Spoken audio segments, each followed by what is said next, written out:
Imagine a language model that's not only compact, but also excels at reasoning, even outperforming giants like Llama 3 in certain areas. Yeah, it's interesting, isn't it?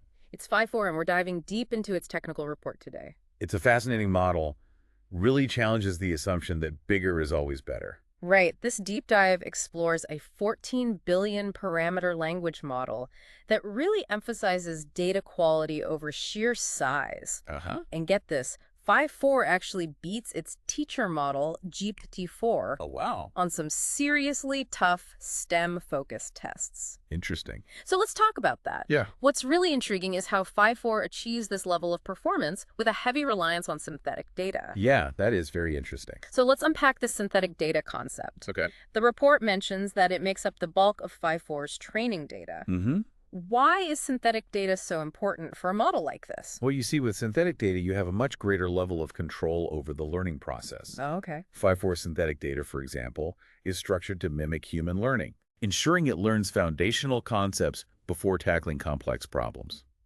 So instead of just throwing random information at it, Right. the model is being given a carefully crafted curriculum, Yeah. which helps it develop these deep reasoning skills. Precisely. Okay.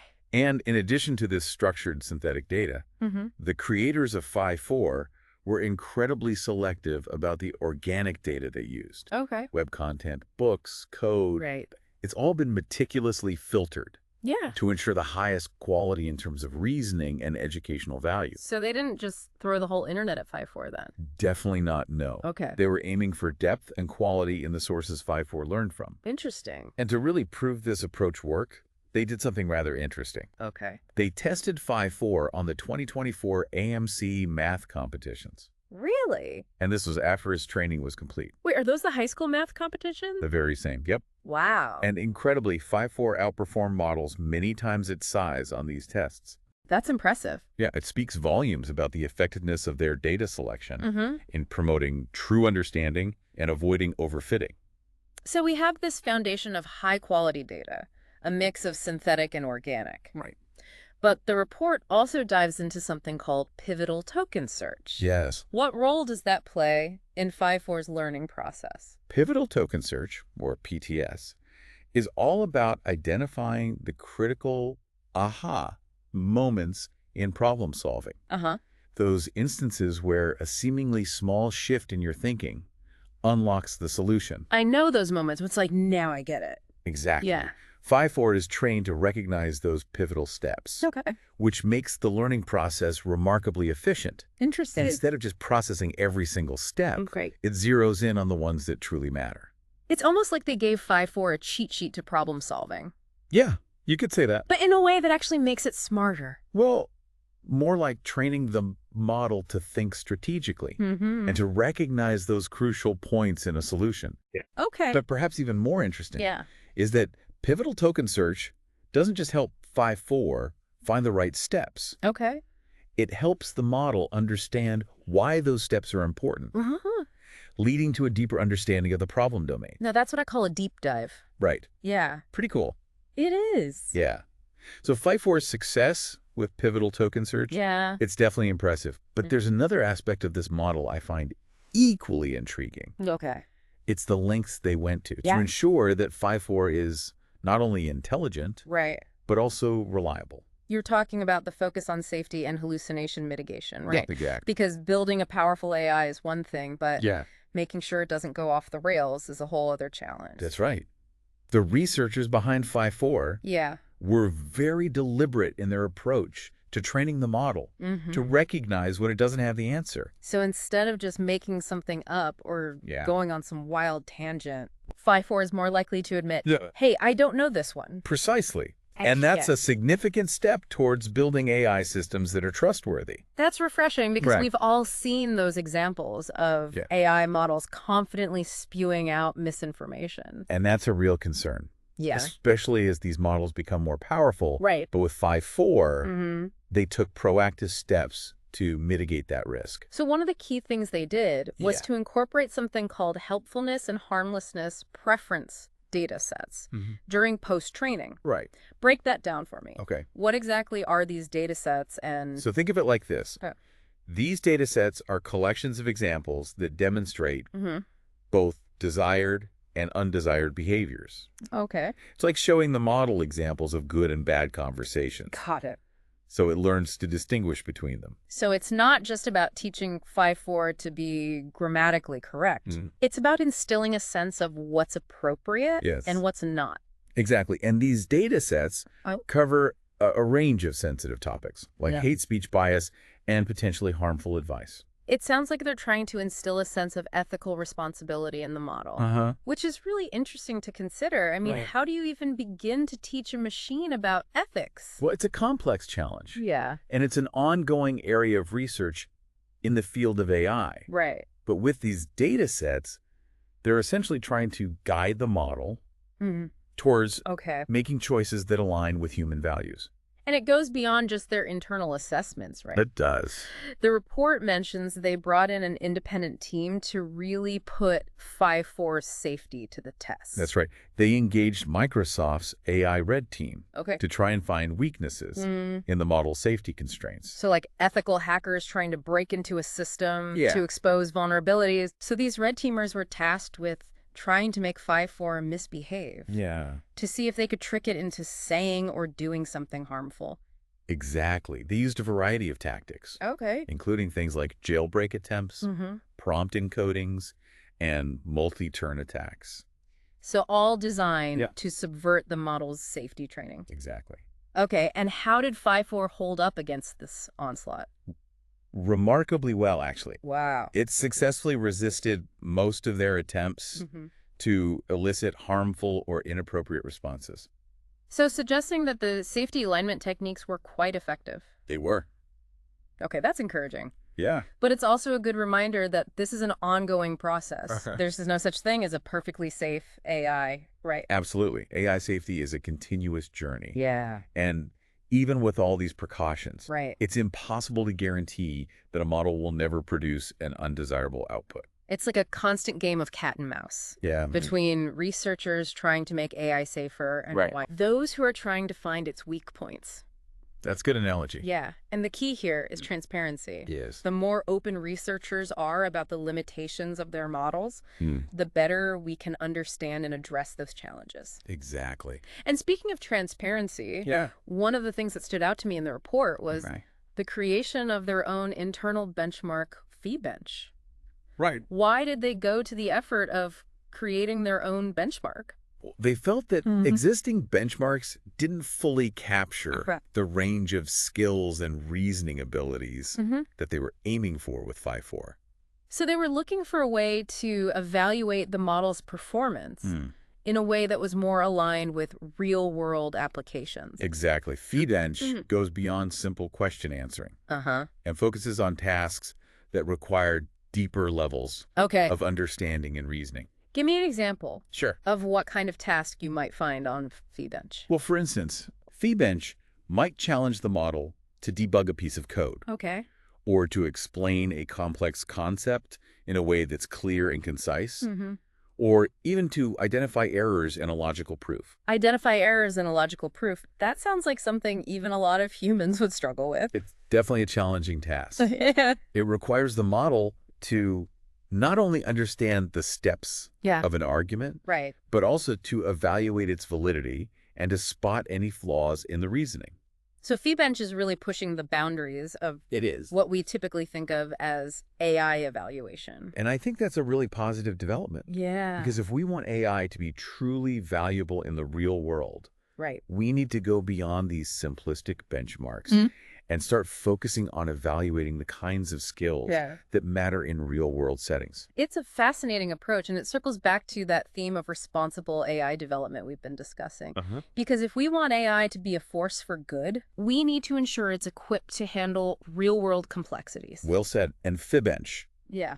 is a reflection of that commitment to building AI Okay. that can solve real problems. But even with its strong performance on FeeBench, there's no denying that 5.4 is challenging a pretty deeply held assumption Yeah. in the world of AI. Mhm. The idea that bigger is always better. Right. For a long time, the focus in AI research has been on building increasingly larger models. Right. And it's easy to see Yeah. why people might think that way. It is. More parameters mean more data, more processing power, more complexity. It seems like a natural assumption. It does. But 5.4 Yeah. is a compelling example of how that assumption might not always hold true. Interesting. It demonstrates that you can achieve remarkable results with a smaller, more efficient model Okay. if you focus on the right things. So it's not just about brute force. It's about finesse and strategy. Precisely. Yeah. And this insight has some pretty significant implications Yeah. for the future of AI development. It does. It suggests that we might not always need to rely on these massive, resource-intensive models Okay. to achieve cutting-edge results. So it could democratize AI development to some extent, It could. making it more accessible to researchers and developers Yeah. who don't have access to those massive computing clusters. Exactly. It opens up possibilities Yeah. for more people to contribute to the field, Right. which could accelerate innovation. And then there's the environmental impact to consider. There is. Those gigantic AI models require a tremendous amount of energy to train. You're right. And as we become increasingly aware Yeah. of the environmental footprint of technology, the efficiency of smaller models like 5.4 becomes even more appealing. So it's a win-win situation. It is. We get impressive performance while also being more mindful of our resource usage. Precisely. And that's why 5.4 is such a compelling development. Okay. It's a testament to the idea that we can achieve remarkable things with a more thoughtful and deliberate approach to AI development. Okay, so we've explored 5.4's unique approach to data and training. We've delved into its performance on PyBench, Right. and the challenge it poses to the bigger is always better mindset. Uh-huh. Now I want to shift gears and talk about something that's it's been a fine. recurring theme throughout this deep dive. I'm listening. The idea of responsible AI development. Okay. We've touched on the safety measures, the ethical considerations, the importance of transparency. Right. But I want to go a bit deeper into what responsible AI actually means in practice. That's a great topic to explore. Yeah, because it's not just a buzzword. It's not. It's a fundamental shift in how we approach building and deploying AI systems. It is. So let's unpack that. Okay. What are some of the core principles Okay. that underpin responsible AI development? Well, one of those crucial principles is fairness, Okay, fairness. ensuring that AI models don't perpetuate or exacerbate existing biases. So making sure that AI systems, don't discriminate against certain groups or individuals. Exactly. And this requires careful attention Okay. to the data that's used to train the models, as well as to the design choices Right. that are made throughout the development process. Because even with the best intentions, biases can creep into AI systems if we're not careful. That's right. And another key principle Okay. is transparency, Okay. being open about how AI models work, what data they're trained on, and what limitations they have. And that ties back to what we were discussing earlier It does. about the importance of acknowledging the limitations of 5.4. Even with all its strengths, it's not a perfect AI. Precisely. And transparency is essential for building trust. Right. If people don't understand how AI systems work, Yeah. they're less likely to accept or use them. It's about making sure that AI is not a black box, but something that we can understand and interact with in a meaningful way. Exactly. And accountability Okay. is another crucial principle. Okay. Accountability. Being clear about who's responsible Right. for the decisions that AI systems make. So if an AI system makes a mistake or causes harm, Yeah. we need to know who to hold accountable. Right. And this is an area Okay. where there's still a lot of work to be done, Yeah. as the legal and ethical frameworks surrounding AI are still evolving. It's a complex landscape, Is. but it's important that we grapple with these questions now Yeah. as AI becomes more integrated into our lives. I agree. And then there's the principle of privacy, Okay, privacy. ensuring that AI systems are designed and used in a way that respects people's personal data. So making sure that our data is not being used in ways that we haven't consented to. Exactly. And this is particularly important Yeah. as AI systems increasingly rely on vast amounts of personal data to function. It's about striking a balance then between the benefits of AI and the need to protect individual privacy. Right. And these are just some of the core principles that guide responsible AI development. So it's not just about building AI that's intelligent. It's It's about building AI that's ethical, transparent, and accountable. well said. And 5.4, Yeah. with its emphasis on safety transparency and a thoughtful approach to data and training, Right. embodies many of these principles. It's a model that encourages us to think beyond just performance metrics and to consider the broader societal impact of AI. Exactly. And that's a conversation that we need to continue having as AI plays an increasingly important role in shaping our world. Okay, so we've talked a lot about responsible AI development, the principles that guide it, and how 5.4 embodies those principles. But now I want to shift gears and talk about something a bit more concrete. Sounds good. The nuts and bolts of how 5.4 was actually built. Right. The report delves into some fascinating details about the model's architecture, the training process, and the specific techniques they used to enhance its reasoning abilities. And I think understanding those details can give us a deeper appreciation for what makes 5.4 so unique. Okay, so let's start with the architecture. Right. What can you tell us about the underlying structure of 5.4? At its core, 5.4 is a transformer-based language model. Correct. Which is a type of neural network architecture that's become incredibly popular in recent years for natural language processing tasks. Transformer-based models are behind some of the most impressive language models we've seen recently, right? Exactly. Models like GPT-3 BERT and LaMDA are all based on this transformer architecture. Okay, so what makes the transformer architecture so well suited? Well, one key advantage is its ability to process information in parallel, which makes it much faster and more efficient than traditional sequential models. So it can process multiple words or even sentences simultaneously, rather than having to go through them one by one. Yeah. Okay. And another key feature of transformers is their attention mechanism. It is. Which allows them to focus on the most relevant parts of a text. Right. When processing information. Yeah. So instead of treating all words equally, it can identify the words that are most crucial for understanding the meaning of a sentence or a paragraph. Exactly. And this attention mechanism is a big part of what allows transformers to achieve such impressive results on a variety of language tasks. So 5.4 is built on this powerful transformer architecture. But what did they do to specifically enhance its reasoning capabilities? One of the key innovations they implemented was a technique called reasoning initialization. Reasoning initialization? That sounds intriguing. It is. What does that involve? Essentially, it's a way of pre-training the model on a massive data set of logical reasoning problems. Okay. This helps to instill in the model a foundation of logical thinking. Before it's even trained on the specific tasks it will be used for. It's like giving the model a crash course in logic. That's a good way to put it. Yeah. And this reasoning initialization process had a significant impact on 5.4's performance on tasks that require logical deduction and problem solving. So it's not just about the architecture. It's about how you train the model and what kind of data you expose it to during the training process. Absolutely. And speaking of data, another key aspect of 5.4's design is its emphasis on data quality. Right. We've already talked about their careful curation of both synthetic and organic data sources. Right. But they also implemented some innovative techniques to ensure that the data they were using was truly high quality and relevant to the tasks they wanted the model to perform. Yeah. So it's not just about having a lot of data. It's about having the right kind of data. Precisely. And one of the techniques they used is called data filtering. Okay. Which involves automatically identifying and removing noisy or irrelevant data points from the training set.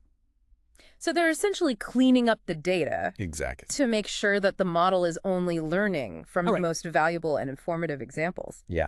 And they also implemented a technique called data augmentation, which involves creating new training examples from existing ones by applying various transformations. What kind of transformations are we talking about here? Things like paraphrasing sentences, changing the order of words or replacing certain words with synonyms. So they're essentially creating variations on existing examples. Precisely. To give the model a wider range of data to learn from. And this data augmentation process helps to prevent the model from overfitting to the original training data. Overfitting, what does that mean? It's a phenomenon that can occur. When a model is trained too well on a specific data set, it becomes so good at recognizing patterns in that data set that it loses the ability to generalize to new unseen data.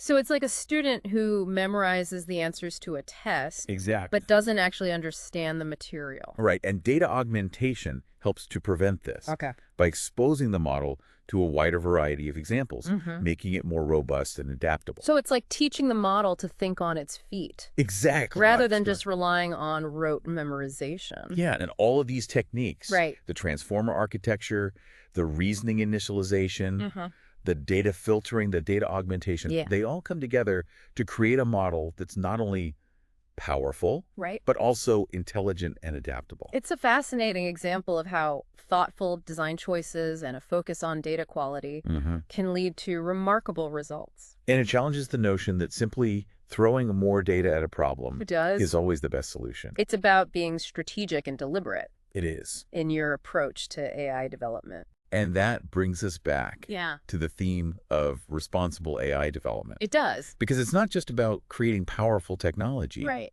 It's about ensuring that technology is used in a way that benefits society. And that requires a deep understanding of the capabilities and limitations of AI, as well as a commitment to transparency and ethical considerations. Well said. And 5.4, with its innovative design and its emphasis on safety and reliability, provides a valuable framework for thinking about the future of responsible AI. Welcome back to our deep dive into 5.4. You know, we've been exploring its impressive capabilities, its unique approach to data and training, and that commitment to responsible AI that guided its development. But now I want to shift gears a bit and ask you a question. Right, I'm listening. If a model like 5.4, with its relatively compact size and focus on quality over quantity, can achieve such remarkable results, what does that tell us about the future of AI? Well, it's a question that has some pretty far-reaching implications, I think. It does. 5.4's success really challenges that prevailing assumption that we need ever larger models to achieve breakthrough performance. It suggests that we may be entering an era where smaller, more efficient models can deliver equally impressive, if not superior, results. So instead of a race to build the biggest model, we might see a shift towards a more nuanced approach. Where researchers focus on optimizing data quality, training techniques, and architectural innovation. Precisely. It's about recognizing that AI is not just about brute force computation.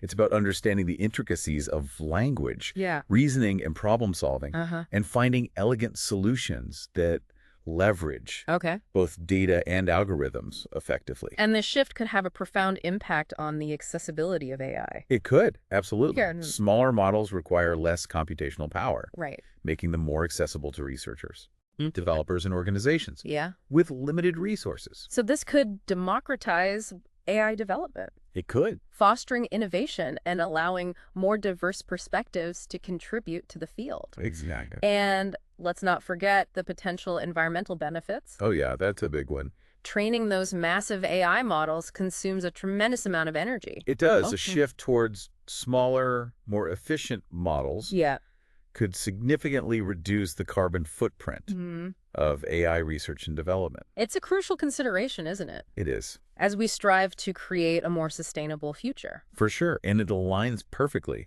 with the principles of responsible AI development, where we aim to create technology that benefits both humanity and the planet. It's a powerful reminder that innovation doesn't always have to come at the cost of sustainability. Definitely. And as we move towards this era of smaller, more efficient AI models, I think we'll see a surge in creativity and ingenuity in how these models are designed and trained.